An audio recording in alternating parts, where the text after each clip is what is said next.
go to any side of the board, since the center is pretty close to both sides. All right, so in general, a piece in the center is stronger than a piece on the side of the board. So that's why you want to control the center. That way you can put your pieces in the center to have more control of the board. So when I say control the center, you can do it with your pawns or your pieces. And this is some chess terminology. When I say pieces, I mean like anything but a pawn. The pawn is like technically a piece if you take it literally, but in chess terminology, a pawn is not a piece, it is a pawn. So that's why many openings, you'll see a center pawn move, e4 for example. This is the most popular for white. You also have d4, d4, c4, even f4, which isn't as good, but I mean, it does follow the principle, right? So it's certainly playable. That's also why you don't see like a4, because this does nothing to control the center. So this would be a bad first move for white. Okay. And in response to many of these white openings, you have black openings. So e5, for example, e6, c5. As you can see, like each one of these moves controls the center in some way. Even like okay, let's say white plays g3, right? It doesn't look like it's controlling the center, but in reality, the idea is to put the bishop on g2, where it will then control the center. So what do you mean by g2? Okay.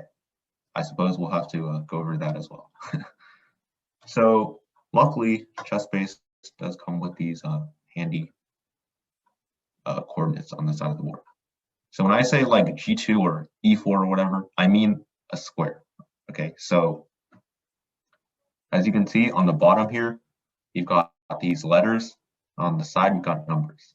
Now, the intersection of the letter and the number is the square. You always say the letter first. So for example, this would be a3.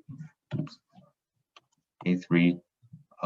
This would be h5, h5, and c7. All right. So yeah, I mean, just look at the board. It shouldn't be too hard to figure out if you just like match up the letter with a number. As you play more and more chess, these squares will like come naturally to you. So yeah.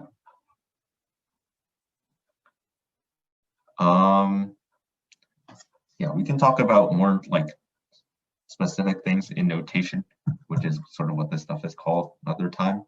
But for now, you just need to know the squares. Okay, so when I say like knight h3, you know that I'm referring to this move. Okay.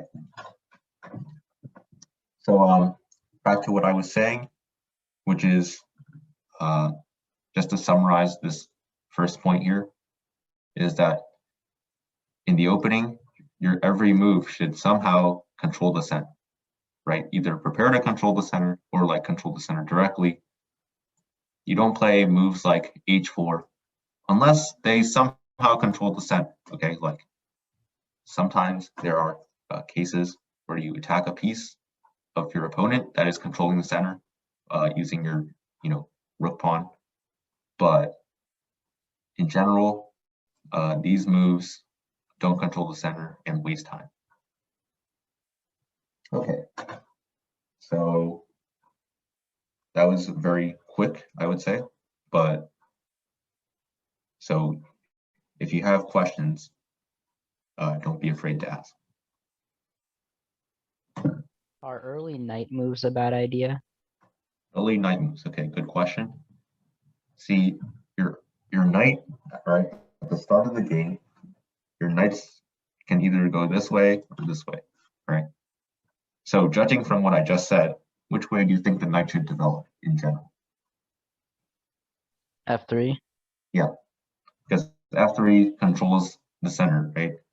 this move is generally not played. There are certainly special scenarios, right? There is no principle in chess that is like absolute. But I would say 99% of the time, knight goes here. Or you go e4, sometimes the knight goes here.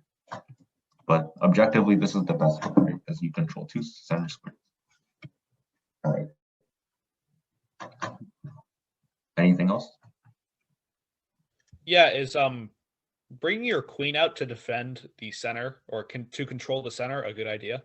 Like in the opening? All right, good question. I wonder, so I'm sure many of you have heard, the phrase like, don't bring your queen out too early. And it does have some truth in it.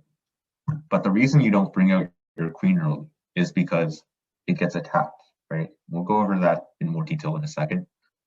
If you want to bring out your queen to protect the center, you usually bring it to like a safer square, closer to your position, like closer to your side of the board. So for example, right, go e4. Let's say c5. So for example, right, this would be really suspicious because you're bringing your queen out to like attack the center, right? The issue is black can move the knight here, which attacks your queen. So now you have to move the queen back. I know you can take this pawn here, but even if black doesn't take like this, and then go knight here next move. So when you move your queen out, you have to think about if it can get attacked. That's the main thing. Because with like a pawn, right? If your pawn gets attacked, you can protect the pawn and you're fine, right? If they want to take the pawn and lose a piece for it, that's no big deal.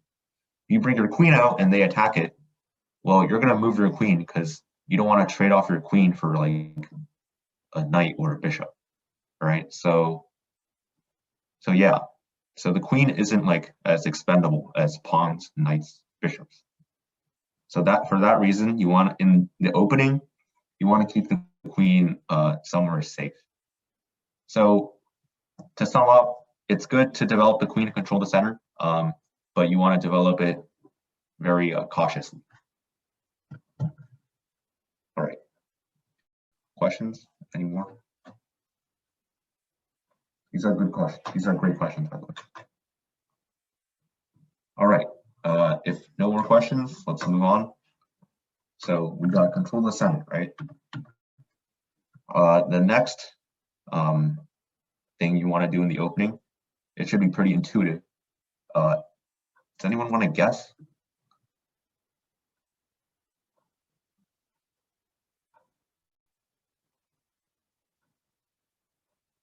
No guesses?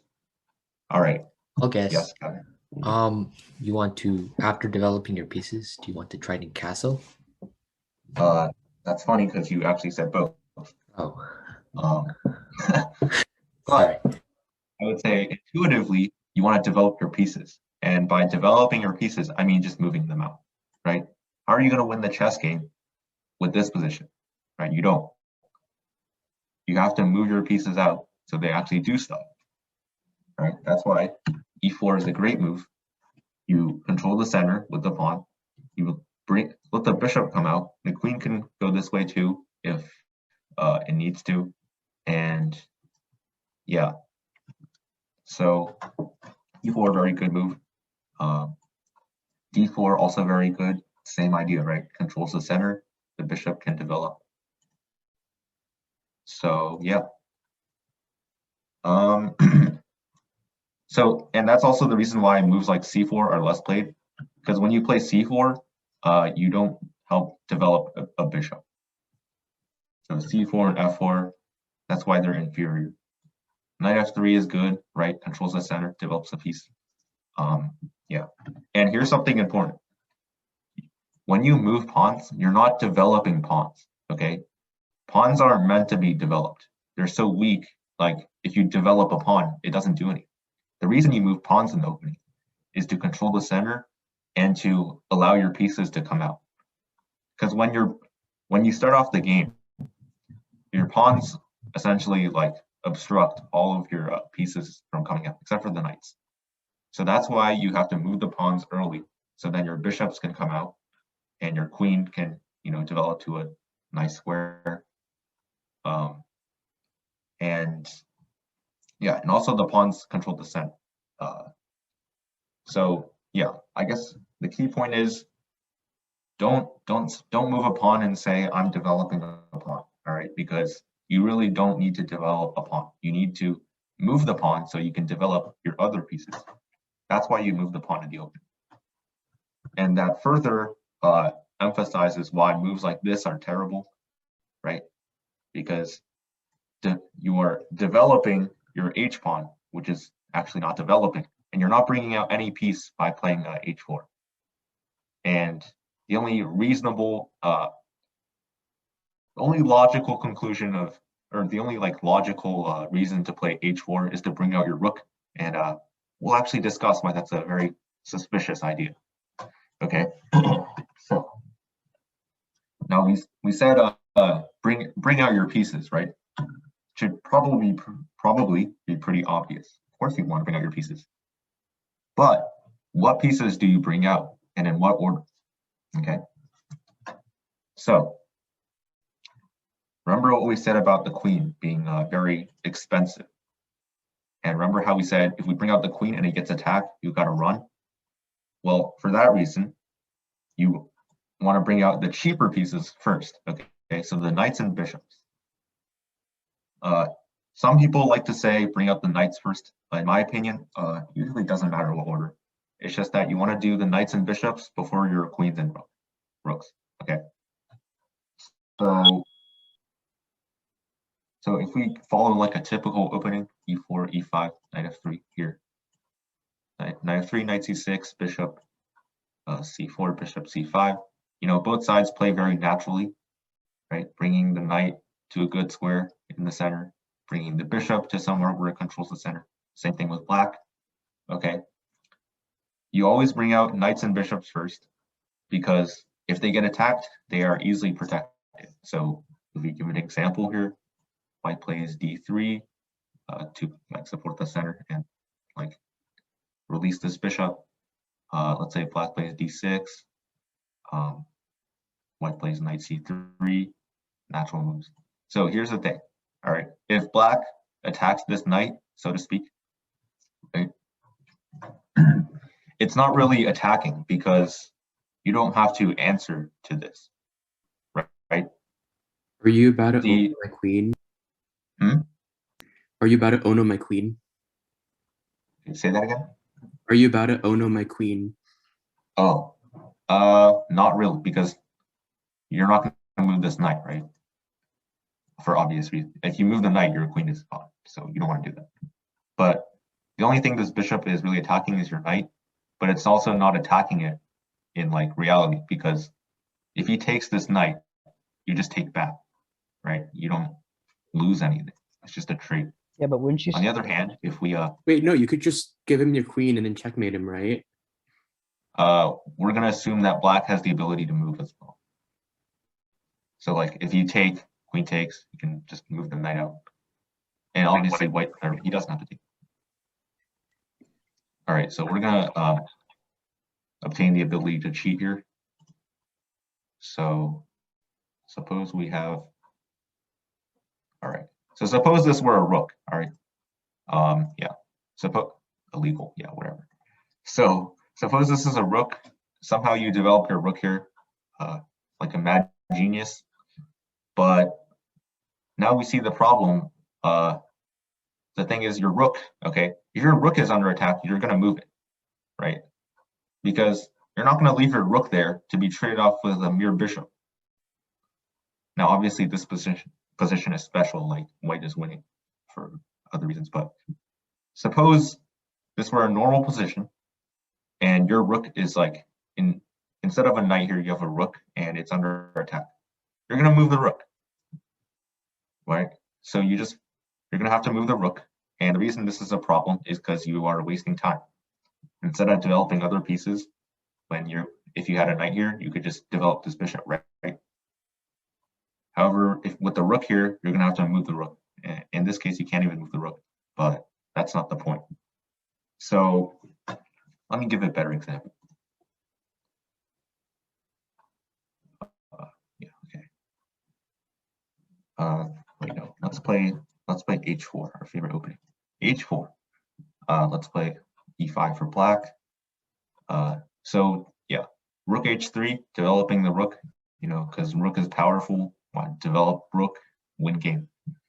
Now suppose black plays d5, right? So here's the thing, you know, your rook is already getting attacked on move 2. You have to move the rook again. Okay. And that is a problem because you want to, instead of like moving your rook away from danger, you would want to be developing pieces instead. So yeah. So overall, the point is, by developing your rook or your queen early, you're making it easier for your opponent to attack these pieces and like gain time. Because while you are busy moving your heavy pieces away from danger, by heavy pieces, I mean queen and rook. This is more chess terminology. Your opponent is developing pieces, controlling the center, and just they're going to get a better position. All right, I hope that makes sense. Any questions regarding developing major pieces in the open? Major pieces being the rook and queen. When should I develop my bigger pieces? Yes, so you want to do that after you develop your knights and bishops. In general, pretty late into the game. Sometimes you can like, as I've mentioned before, if you just develop it to a safe square, like for example, let me provide an example. d4. This is a common opening, by the way. So this it's called the Nimzo Indian. White. This is a very popular move for white. So notice the queen controls e4, but it's also not like black can't attack, right? So that's why this is actually a logical move. And yeah, basically, as long as your opponent can't attack your the major piece that you develop, it's in general fine. Also, make sure it controls the center, right? Obviously. So yeah.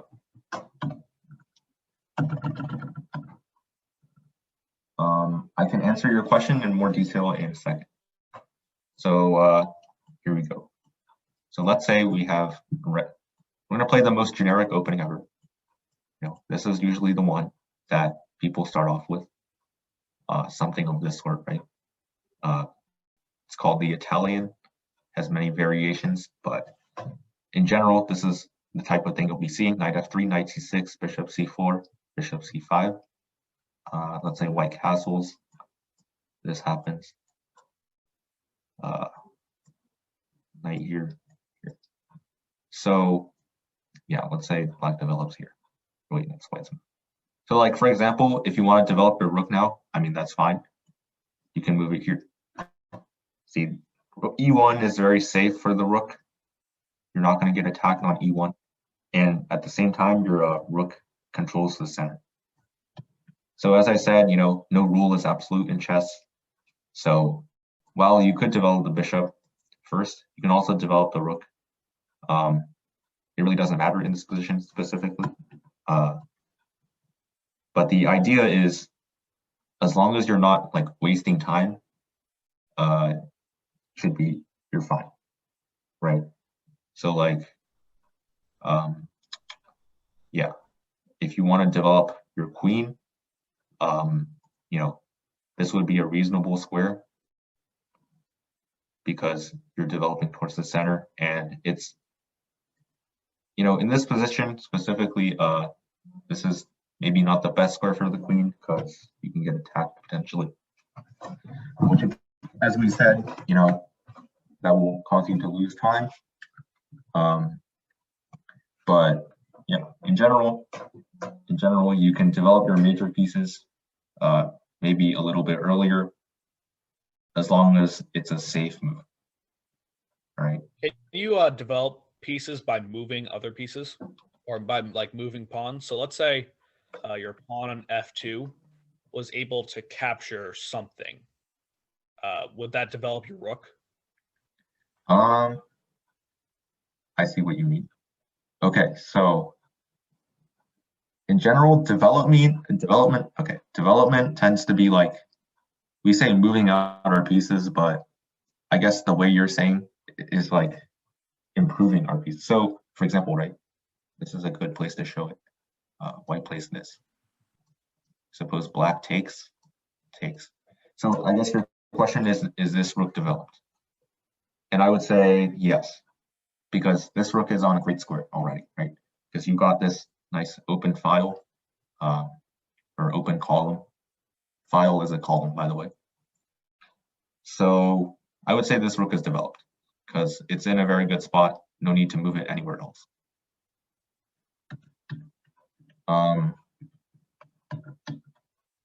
Yeah, and we'll get into this later, but castling is a developing move. Okay. Yeah, castling is a developing move. So, also, yeah. If black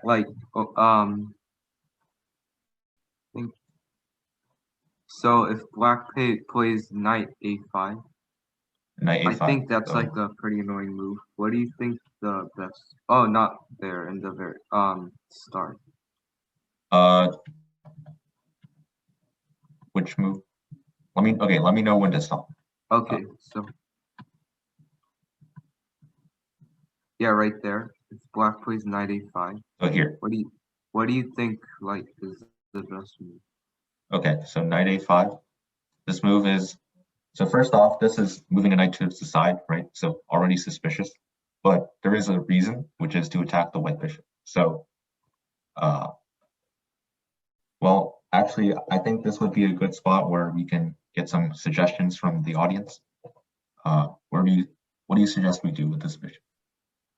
Right, there are many options, and I mean, you can look at the arrows, but I'm not sure how much help it'll be. You could potentially move the knight to a3. Would that be putting it in a corner? So maybe move the bishop? Yeah, knight to a3 is suspicious, Oh, because not you only can because just you're moving into the corner, but actually because if you bishop. play knight a3, black takes your knight. Yeah. And if you take back, you lose the bishop. You can take that pawn on e5 and protect your bishop at the same time. Yeah, so like in this position, knight e5, I guess is like, I guess it's just counters knight e5 because, yeah, like you said, protects the bishop, attacks the pawn. But let's say we go to a position where black, let's say we play knight a5 now. So what can white do?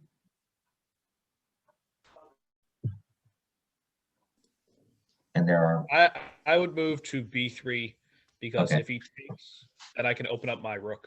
all right, yeah, nice. So b3, good. In general, when black plays knight a5, you play bishop b3 with white in this opening. The reason being, as you said, if black takes now, you can take with the a pawn, so your rook is open. And I guess now you can consider this rook developed, right? So if you think of it that way, black has been helping white by developing his rook.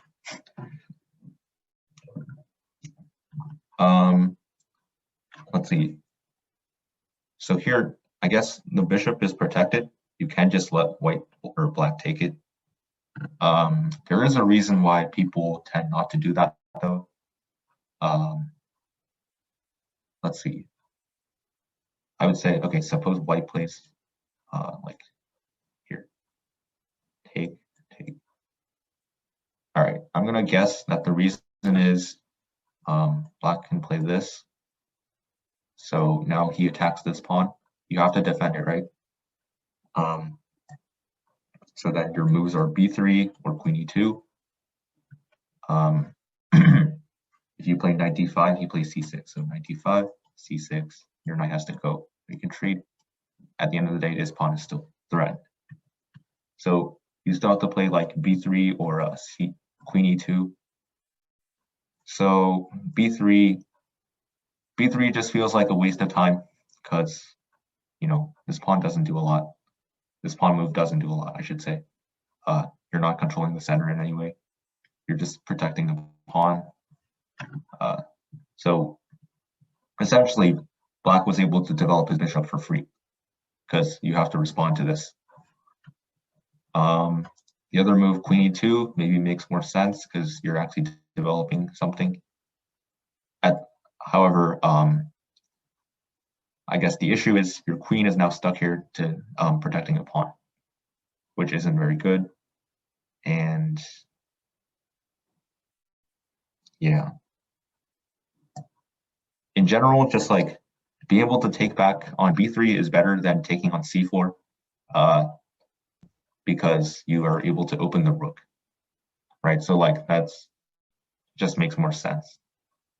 Sometimes though, you may have heard that there is a belief that bishops are slightly better than knights, which is somewhat true.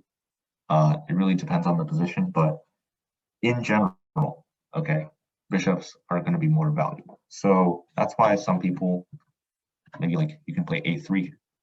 So anticipating knight a5, you go bishop a2. This way, your bishop is very safe on a2. You can keep this pretty nice piece alive instead of having to treat it with Black's knight. So those are multiple ideas. So yeah, it's up to you. If you want to play, if you don't really care about this bishop, that's fine. Move back to b3, where you can take back with your pawn and develop the rook.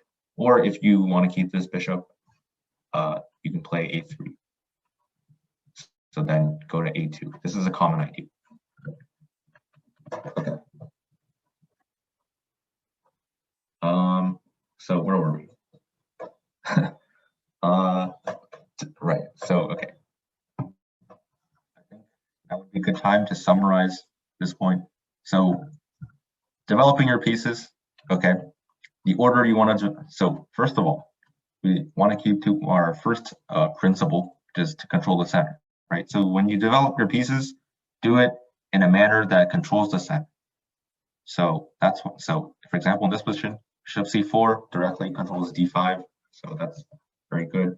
Bishop b5 attacks the knight. So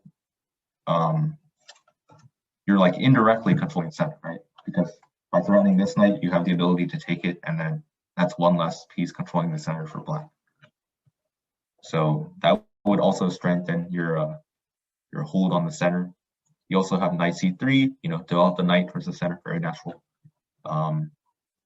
Yeah, I think that would be like all the reasonable developing moves in this position. d4 is also a move. The idea is you can bring out your bishop and, you know, try to open the center early. But yeah, the most popular move is actually bishop b5. But I think the most intuitive move is bishop c4. So yeah, this would be a pretty solid opening for white. And bishop c4. If you're Black, you face this, you can play like bishop c5. Very natural response. Yeah. In general, these, with like all openings, right? With a few exceptions, if you just play natural moves, you're gonna be okay, right? And by natural moves, I mean moves that adhere to our first two principles: developing your pieces, controlling the center. So like it really, all this stuff I've been doing, this isn't memorized lines, okay? Like these, like I don't even know if this is a real line. Like, knight f6, this stuff. You know, part of it, I'm not gonna lie, I do have experience in this opening, so of course I'm gonna know a little bit about it. But on the other hand, these moves are just like you can play them in almost any order, right? As long as like your moves follow the principles, it's in general like should be playable. So like yeah, Black has many options. Suppose we play rook e1. So Black has let's say bishop e6, bishop d7, bishop g4, right? Bishop g4 with the idea of, attacking this knight. So that's one less white piece controlling the center. Black can also play rook e8, many options, okay? So, and yeah, and also this is not a bad idea. This is very valid because you want to get rid of this bishop, right? So, yeah, I guess the key point I'm getting across, no matter what opening you play, just make sure your moves are following these principles of controlling the center and developing. Yeah, so if that was a little confusing, it may have been. So yeah, definitely ask. If you have a question, please ask. Okay, I'm happy to answer.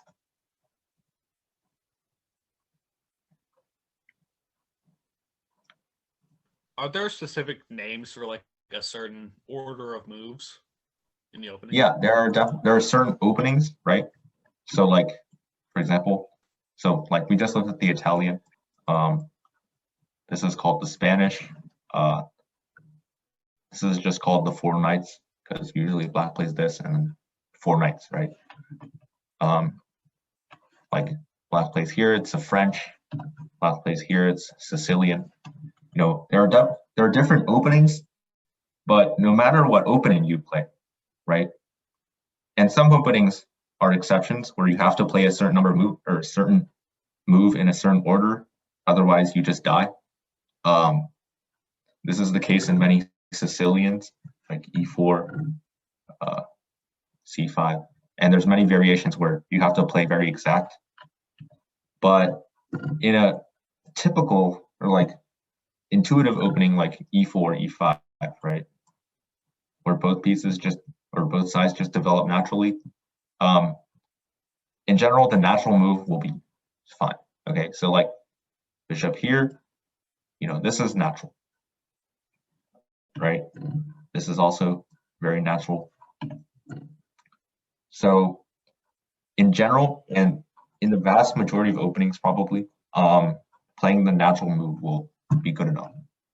So don't go trying to learn tons of opening theory, trying to memorize all the lines. It's not realistic. Maybe it's good to memorize, a few openings just so you can outplay your opponent if they don't know the moves and you do, right? Because certainly some moves are better, but in general, if you play a natural move, it's not going to lose the game, right? If you turn on the engine, maybe your evaluation will go down half a point, not half a point, that's pretty big, like 0.01, if let's see, black, you compare knight f6 to bishop c5, right? The evaluation is slightly different, but in reality, it really isn't. So yeah, just if you play the natural move, you're going to be fine.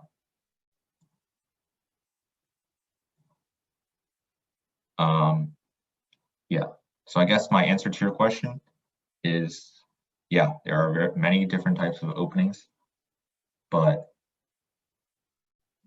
you always have to, if you follow the opening principles, in general, you will be okay, even if you don't know the theory move for move.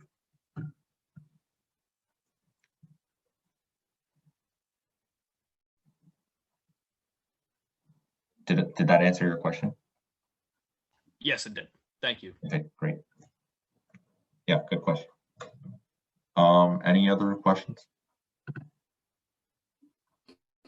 How do you balance out pawn moves and other pieces? Okay, yeah, good question. Pawn moves versus piece moves, right? So as we said, you move out your pawns to develop your pieces. So going back to our model opening, e4. Reason you play e4 is to develop the bishop and control the center. So, okay, there are 3 reasons you would want to even make a pawn move in the open, okay? Yeah, 3 reasons. Number 1, control the center. right? You move a pawn into the center, controls the center. Makes sense, right? Because we want to control the center, might as well use the pawns. Number 2 is to develop your pieces, right? You move out the pawn, now you can move out the bishop. Now you move out the other pawn, you can move out the other bishop, right? Move out this pawn, you can move out the queen. So that's the second reason. And the third reason is to attack an enemy piece that is controlling the center in some way. So like if we go for this, yeah, okay. And then let's say black plays this. So white can play this move, right? This is because you attack the black bishop, which is indirectly controlling the center by attacking your knight, which does control the center. Does that make sense? So now black would have to like take your knight or something, where he would like prefer to actually keep the bishop here. Yeah, aren't there some types of openings that like give up pieces or pawns for in exchange for like other things? Yeah, so I think what you're talking about is a type of opening called a gambit, where you like sacrifice something for, usually sacrifice material, which is what we call like the pieces, to gain an advantage in another aspect, which usually is the center or fast development, right? Like we said, 2 most important things in the opening, the center and developing pieces. So for example, probably the most common gambit ever that no one ever accepts anymore is the Queen's Gambit. I think the movie was named after this, but the funny thing is I don't think Beth Harmon even plays this. Anyways. It was a TV show. I think the last C4. game. I don't know. I haven't watched the show, but I've heard somewhere that she plays e4. Anyways, c4, the idea is if you take, now what does white do?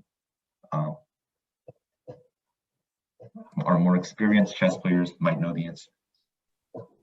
Push the e pawn. Yeah, push to the e pawn, you go e4, and now, right, you are attacking this pawn with the bishop. You've controlled the center with your pawns.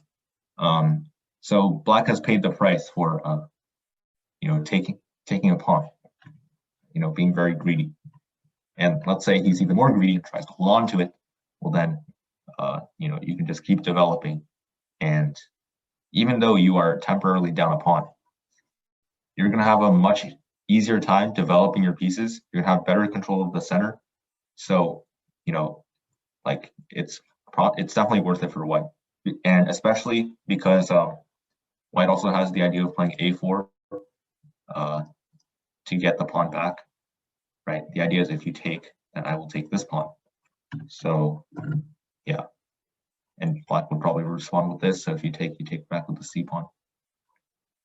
But yeah, in the Queen's Gambit, black usually doesn't take because he would basically surrender the entire center, and then white can get a very nice position. And usually, once white's position is good enough, getting this pawn back will not be a very challenging thing to do. So that's why usually black plays something like this, or like not here. This. Okay, question: why do you think this might not be as good as like the other moves? Why do you think knight f6 might be objectively worse? There is a reason.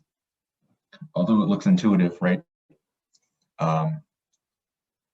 There is a pretty good reason why knight f6 isn't as good. So, any ideas? And the best way to think about this is just like consider moves for white, consider black's replies, and then consider more moves for white. Is it because can I take the pawn? Yeah, okay, that's correct. Take the pawn. Now black has 2 options. What do you do if knight takes? I would play e4. Yeah, great. e4. So now you can see that white has total control of the center, right? And also you're attacking this knight. So wherever you go, I mean, white just has control of the center here. So very good for white. So let's say black takes with the queen. Oops. So now we can see, or yeah, let's find the move. What is the move for white? Knight c3. Yeah, knight c3. So now we can see why developing the queen up this early is bad, right? Your queen is attacked, white develops a piece, so you have to move away, pick your favorite square, maybe here. And now like white just put, if you think about it, white played knight c3 for free, right? Because knight c3, you moved your queen away, which was pretty useless, and now white can develop another piece. So yeah, now white has the lead in development, which means he's gonna be developing faster. I also heard that the Queen's Gambit is really like an idea of it is when you play c4, it's trying to get rid of the center pawn, which controls the center a lot better than a flank pawn, which is Okay, yeah, that's pretty logical. And go on, I'll let you finish. And when you get rid of that, you can play e4 a lot easier. So usually when I can't encounter the Queen's Gambit, I play the Slav. Yep. All right. Because yeah, that makes sense. Because that defends a center pawn with a flank pawn. Yeah. So what you mentioned is very true. In general, it's better trading off like. So okay, first of all, we need to be clear about what center pawn is. Right? Center pawn is just pawns in the center, right? D and E pawns tend to be the center pawns, and then the other pawns we would say like flank pawns because they're on the flanks. So D4, and this is the idea of many openings, by the way. By playing C4, you can trade off this C pawn for a D pawn. In general, the D and E pawns are more important, right? So what you're trying to do is get black to take so that now he doesn't have a D pawn, and you do, you play E4. And without the D pawn, you can really tell how black's center is much weaker, right? Because now the E4 square is free for white, and you know, this C4 pawn doesn't control the center. That's why black usually plays E6 or C6, which you said was what you played, the Slav. Both are very good. E6, C6, same idea, all right? So in any case, let's say C6 takes, you take back with the pawn.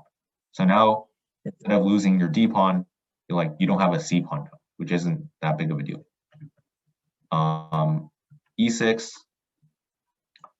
same idea, take back.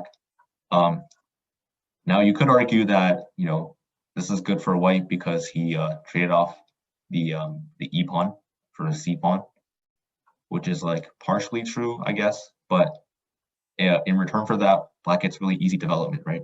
So now you can get the bishop. Both bishops can come out very easily. The knights have good squares, so E6 is also fine. E6 is actually more popular. Yeah, and white usually prefers to keep the tension on the square, so like plays knight c3 instead of just taking right away. Because as you'll see, in many openings where black plays e6, right, this bishop becomes a problem, right? It's hard to develop this bishop when your pawn is here. So that's why white prefers not to take this pawn with the bishop out. Same thing in this opening, the French, right? So white doesn't want to take, because then if you take, bishop can come out very easily. All right. More questions? When do you know when to trade? When do you know when to trade? Yeah. That's a very broad question. Do you have a more like specific way? I guess like when should I take pieces? Like I don't know. I'm not. Well, Like, how do you value pieces? I guess. I don't know.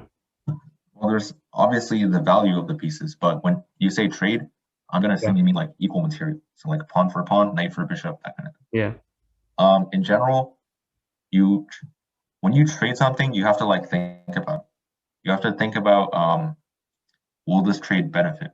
So like for example, when you trade pawns, right?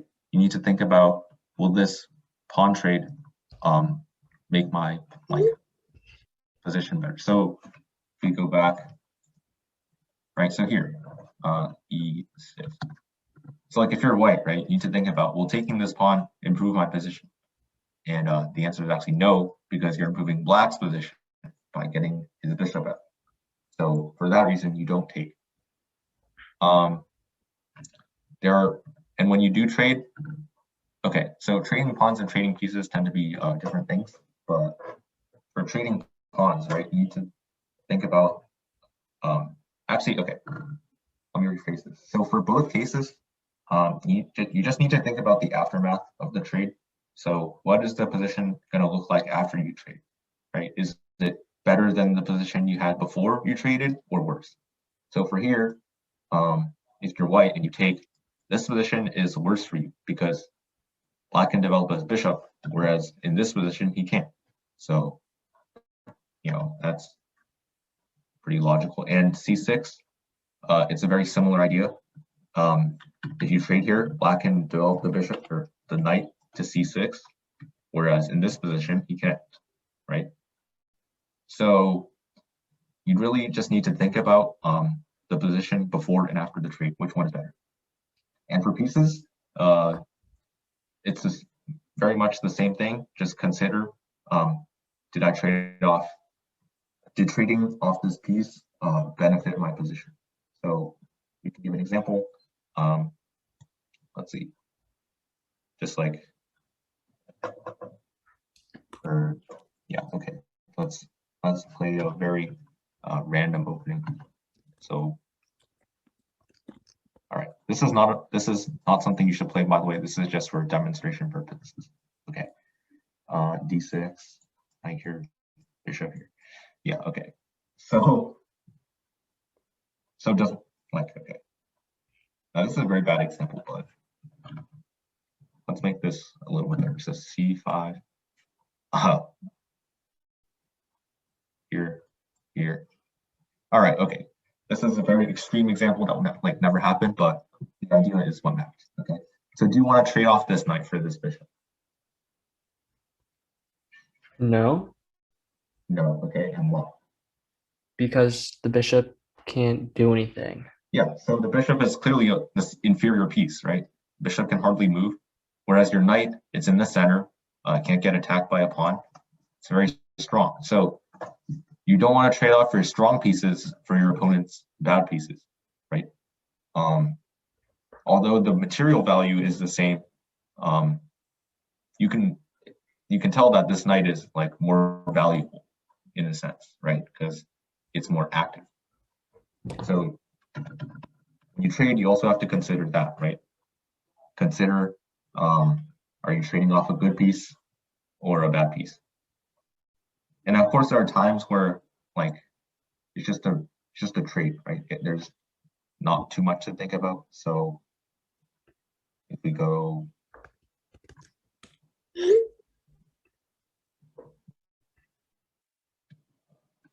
I think we actually have to wrap up because it's getting to be the end of the meeting. Okay, yeah. So like this we here, can always this is normal. This doesn't change a lot about the position. Right, like these pieces, bishop and knight are both good, so it doesn't really matter too much.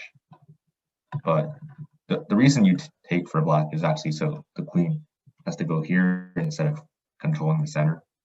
But yeah, so yeah, just to sum up, when you trade, all you have to do is just compare the position before the trade with the position after the trade and determine which one is better.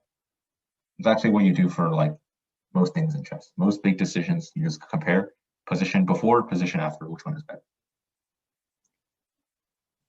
Okay, well, thank you so much, Alan. This was really informative for me, and I'm sure. Okay, glad to hear it. I'm sure. I hope I didn't go too fast. That's the one thing. I hope I was clear with my explanations.